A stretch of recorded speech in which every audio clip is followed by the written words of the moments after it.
মিথ্যা মামলা জেলে গেছে, জেলে যাওয়ার পরে উনি দীর্ঘদিন জেলে ছিলেন। আজকে মাননীয় আদালত উনার জামিন মঞ্জুর করেছেন। আমরা আদালতকে বলেছি যে আমাদের 28/12/2024 তারিখে আমাদের কালমা পড়ে সাক্ষীদের সম্মুখে আমাদের বিয়ে হয়েছে। যখন ওদের কনজুগাল কনফ্লিক্ট সৃষ্টি হয়েছে তখন ওনারা থানায় যাওয়ার পরে যখন থানার অফিসার ওনার কাছে কাবিননামা চাইলো, উনি যখন কাবিননামা দিতে পারলো না, তখন এই কাবিননামা না থাকার কারণে ওনাদের কনজুগাল লাইফে যা হয় সেই অপরাধগুলোকে উনি ইনক্লুড করে একটা মামলা দায়ের করছে। তো আজকে আমাদের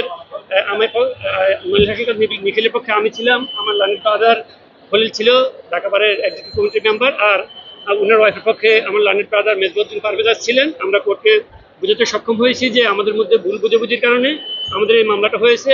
পরে আমরা 28/12/24 যে কালমা পড়ে সাক্ষীদের সম্মুখে আমাদের যে বিয়েটা হয়েছে সেই বিয়েটার যে কাবিন ছিল না, আমরা কোর্টের অনুমতি নিয়ে 18/6/2025 তারিখে আমরা আদালতের কাছ থেকে পারমিশন নিই এবং 19/6/2025 তারিখে আমরা জেল গেটে ওনাদের শুধু বিবাহের কাজ সম্পন্ন করি।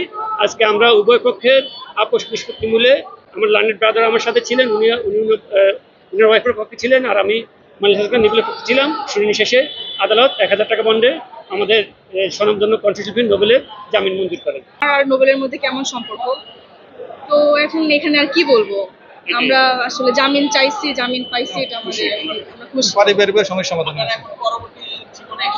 একসাথে চলার জন্য আর কি।